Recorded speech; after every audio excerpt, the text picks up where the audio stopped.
171석 거대 야당 민주당을 이끌 22대 국회 첫 원내대표에 박찬대 의원이 선출됐습니다. 취임 일성도 강렬했어요. 대통령이 거부권 행사했던 법안들 개원 즉시 재추진하겠다. 책임 있는 국회 운영을 위해 법사위원장 운영위원장을 민주당 몫으로 확보하겠다. 첫 번째 국회에 발의한 건은 25만 원 민생지원금으로 하겠다. 등등등등. 오늘이 마침 윤석열 대통령 취임 2주년 기자회견이 있는 날이기도 해서요. 박찬대 원내대표의 주문도 궁금해집니다. 만나보죠. 민주당 박찬대 신임 원내대표 나와 계십니까? 예, 안녕하세요. 안녕하세요. 박찬대입니다. 축하드립니다. 예, 감사합니다. 정말 거대 야당을 이끄는 원내사령탑이 되셨는데 소감이 어떠십니까?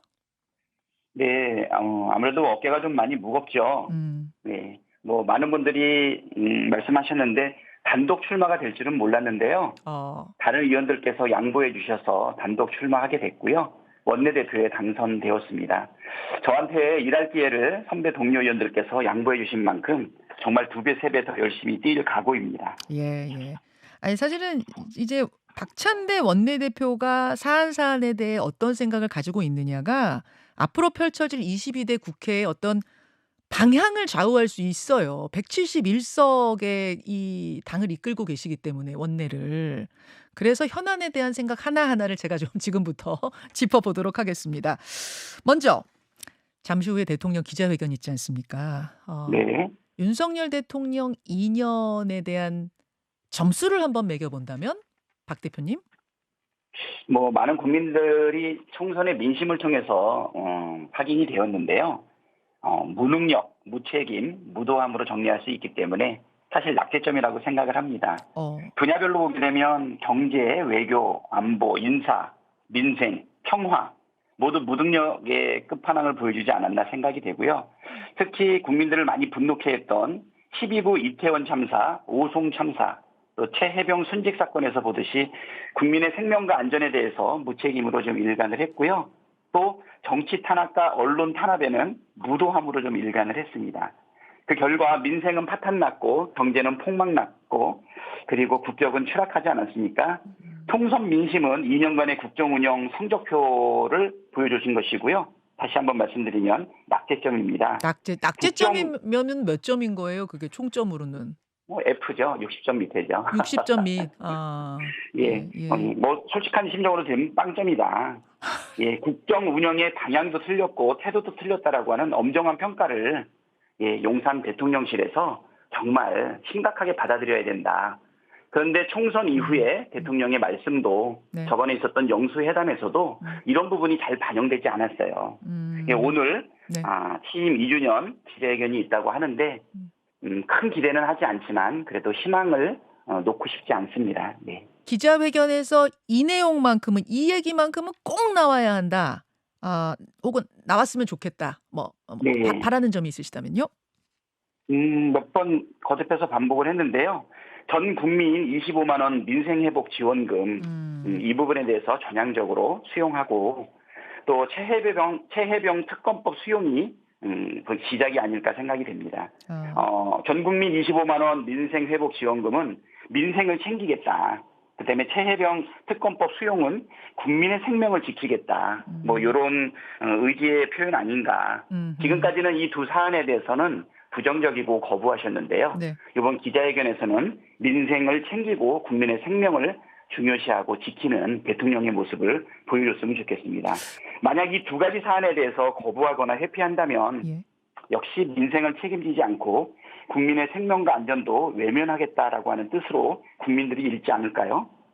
만약 대통령이 그 민생지원금 25만 원에 대해서 오늘 입장을 밝히지 않는다면 그리고 지금 국민의힘은 부정적인 입장이죠. 그렇다면 개원 후에 정말 첫 번째로 이 법안 발의하시는 걸로 확정을 하셨습니까?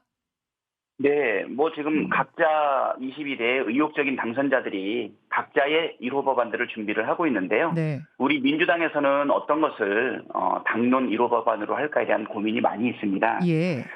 여러 가지 개혁 법안 또는 뭐 특검법도 준비하고 있고 음. 거부됐던 법안에 대한 재발의도 준비하고 있지만 음흠. 지금은 국민들의 먹고 사는 문제가 무엇보다 중요하기 때문에 네, 요 전국민 25만 원 민생회복 지원금에 대해서 가장 좋은 부분은 여야가 협의해서 네. 추경을 편성하고 재원 조달을 같이 머리를 맞대고 하는 게 가장 좋은 방법이지만 음. 끝까지 정부가 그 역할을 하지 않는다면 예. 입법부로서는 국민을 위해서 뭐라도 해야 되지 않겠습니까? 어. 특별법의 형태로라도 네. 만들어서 이것을 추진하는 방향을 깊이 있게 고심하고 그리고 준비하고 있는 것으로 정책위가 보고를 했고요. 그렇군요. 저희는 그 부분을 지체 없이 음. 신속하게 추진할 생각입니다. 그렇군요. 근데 법안이 통과가 되더라도 13조 원을 새로 편성하려면은 정부 동의가 있어야 돼요. 왜냐하면 우리 헌법상 국회가 정부 동의 없이 예산 편성은 할 수 없게 돼 있거든요. 어떻게 하실 생각이십니까? 음, 어렵게 생각을 많이 하고 무슨 처분적 법률 뭐 이런 식으로 해서 법리 해석 논란도 있게 되는데요. 예예. 일반적인 거를 만약에 예를 들면 예. 공수처법을 만약에 우리가 설치했다. 음. 공수처 설치법을 만들었다. 라고 하면 거기에 소요되고 있는 예산은 만들어서 정부가 집행하지 않습니까? 예. 예, 모든 정책과 법률은 예산이 수반되는 경우가 대부분이에요. 어. 입법부가 만들면 행정부는 거기에 관련된 예산을 편성해서 가는 것이 일반적인 부분이죠. 우리 민생과 관련된 회복 지원금에 대해서도 입법이 완료된다면 예. 행정부는 거기에 따르는 예산을 세우고 그리고 집행하게끔 하는 것이 삼권 분립, 입법부의 역할과 행정부의 역할 아니겠습니까? 당연히 동의를 해 줘야 그러니까 된다 그런 말씀이시군요. 그렇죠. 당연히 동의를 만약 정부가 진짜 끝까지 동의를 해 주지 않는다면 처분적 법률 즉 행정부 거치지 않고 시행하는 그 처분적 법률을 이용해서 반드시 하겠다. 이렇게 봐도 됩니까? 처분적 법률에 대해 가지고는 뭐 논란이 있기는 한데 아주 예외적인 몇 부분만 예. 사실은 검토되고 있는 것 같고요.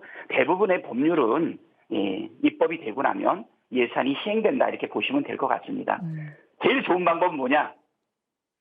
예산을 편성하고 그다음에 집행하는 권한을 가지고 있는 행정부가 어떤 것보다도 민생 지원, 민생 회복, 그다음에 경제 살리는 것에 집중해달라고 하는 국민의 목소리를 제1야당인 민주당을 중심으로 이루고 있다는 거. 대통령께서 민생 외면하지 말고 국민의 목소리 외면하지 말라라고 하는 입장이기 때문에요. 정부가 만약에 끝까지 이 부분에 대해서 거부한다면 예. 총선에서 났던 그 정권 심판보다 더 큰 사실은 국민적 저항이 있지 않겠나 생각합니다.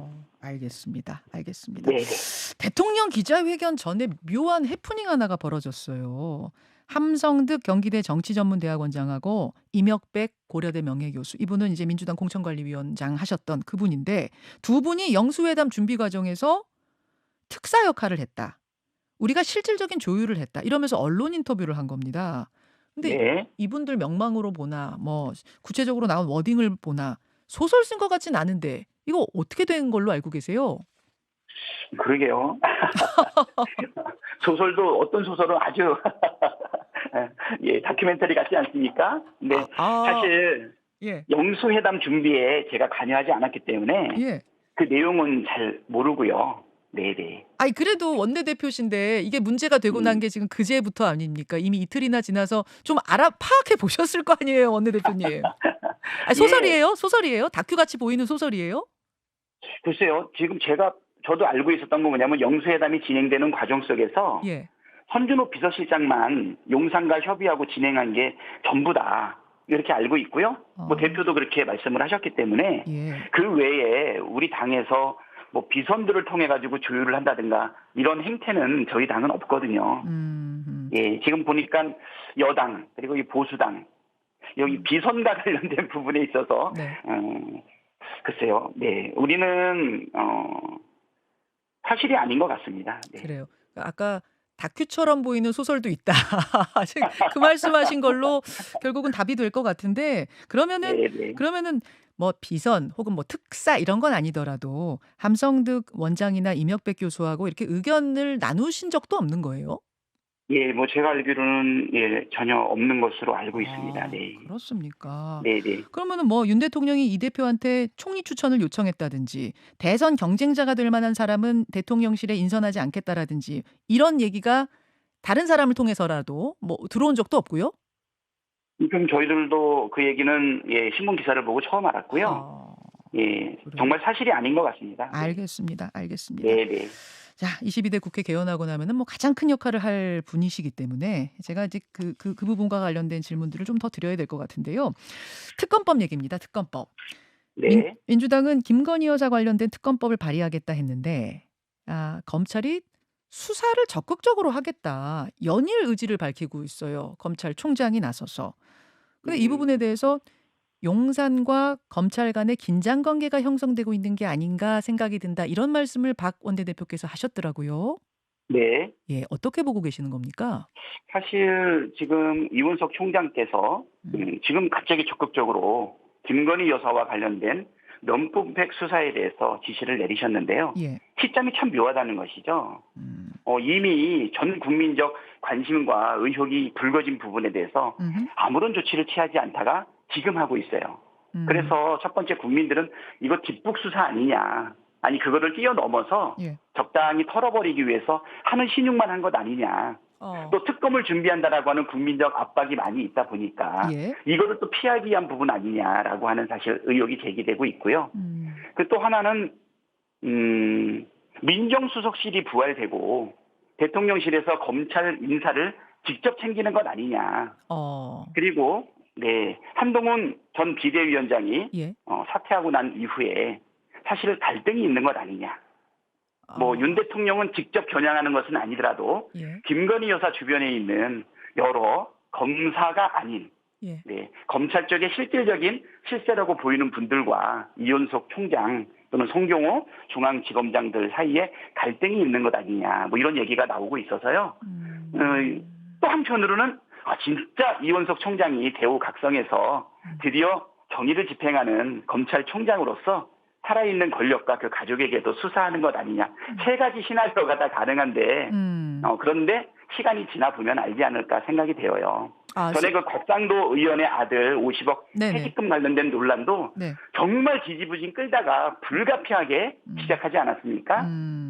태만으로 일관하다가 결국은 1심에서 무죄가 나와버렸죠. 그러니까 검찰에 대한 신뢰가 땅에 떨어져 있는 상황에서 검찰의 어떤 행동이 진정성 있는 행동인지를 보여주는 것은 결과로서만 보여줄 수 있다 이런 생각이 들고요. 그 사이에 여러 가지 불신을 기초로 한 의혹들은 예. 검찰이 스스로 자초한 것이다 이런 생각이 들어요. 특히 뭐 엊그저께 또 다른 인터넷 보도 채널을 통해 가지고 예. 나와 있는 검사들의 정말 일탈, 탈법, 행패 정말 상상할 수 없는 불법들이 이루어지고 있는 부분들이 사실 의혹으로 막 제기되고 있는데요. 네. 국민적 의혹을 해소하고 검찰의 신뢰를 얻기 위해서는 예. 진짜 대우각성해야 됩니다. 2천여 명의 검사 조직 중에서 소수의 몇 사람들이 정치검사 오명을 가지고 국민들의 신뢰를 완전히 떨어뜨리고 있지 않습니까? 검사 알겠습니다. 독재 정권이라는 말 듣고 있지 않나요?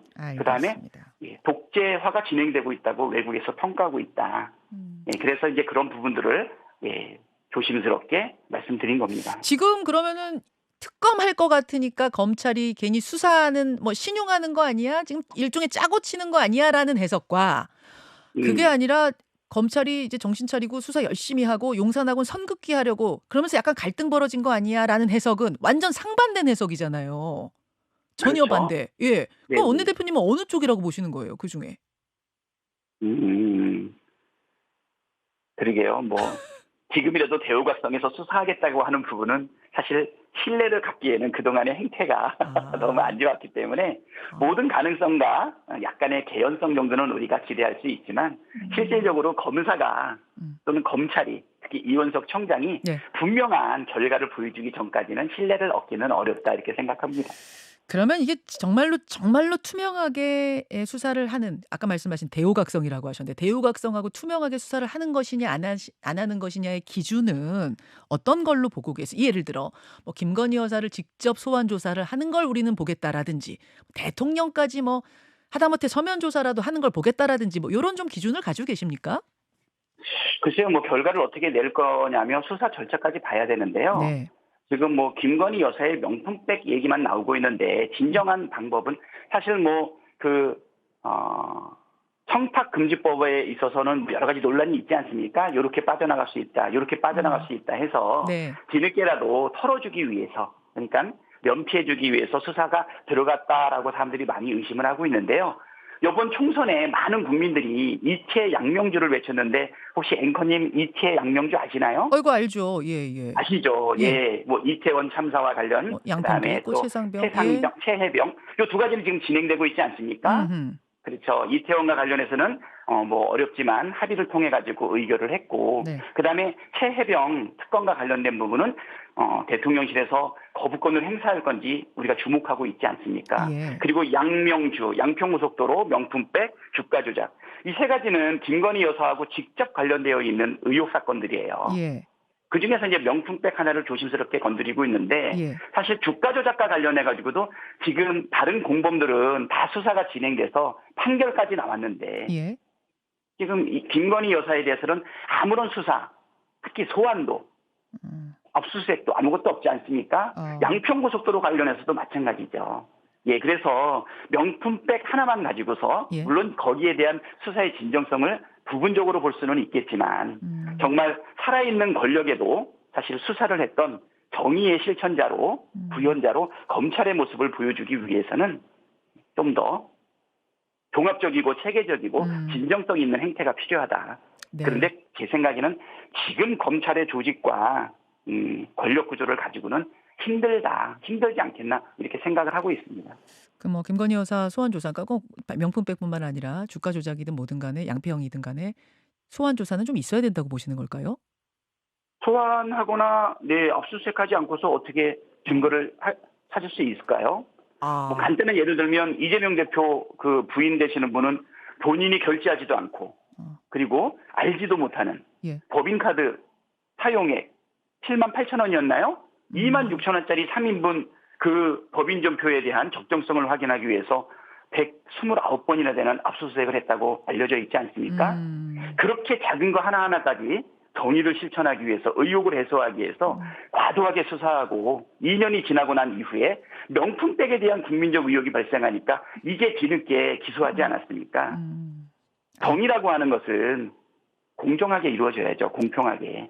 그런 면에서 예. 지금 검찰은 정의의 집행자로서 의구심도 받지만 불공정의 대명사다. 자기 편은 있는 죄도 덮어주고 상대편, 특히 정적이라고 판단되는 사람은 없는 죄도 만들어내는 것 아닌가.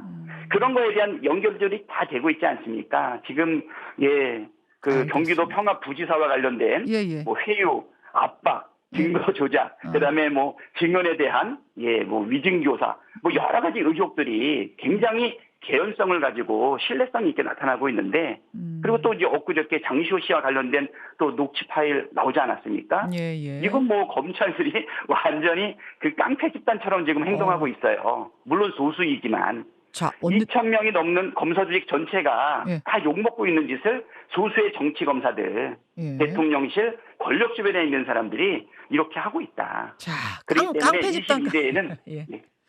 알겠습니다. 깡패 집단이라고 할 만큼 지금 하고 있는 행태들이 문제가 많다 이런 걸 지적해 주셨는데 제가 지금 조금 끊어서 죄송한데요. 시간이 많지 않은데 질문거리가 너무 많아요. 원내대표님. 네. 뭐냐면 지금 말씀하신 것 중에 불러주세요.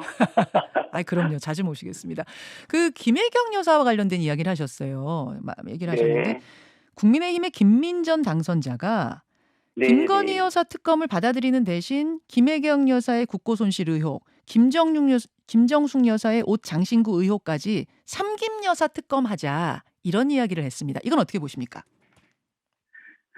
뭐 정말 뭐 한심한 얘기라고 생각합니다. 아, 이거 뭐 물귀신 작전입니까? 그러니까 더 이상 얘기할 필요도 없는 제안이라고 보시는 거군요. 이거는. 아니 김혜경 여사 관련해서 78,000원 가지고서 129번 압수수색 했으면 됐지. 어.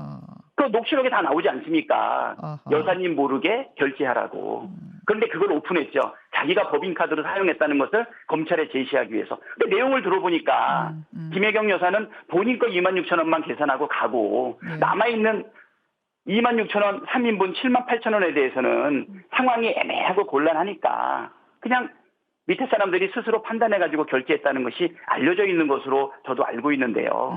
그거에 대해서 무슨 특검을 해요. 알겠습니다. 이거 진짜 그분 그래서 욕먹는 겁니다. 아, 그래서 욕먹- 국민적 의혹이 발생하면 그 부분에 대해서 얼마나 진정성을 가지고 국민하고 소통하느냐 이렇게 가야 되는데 알겠습니다. 택도 없는 거 가지고 물귀신 작전하는데 누가 신뢰를 하겠어요.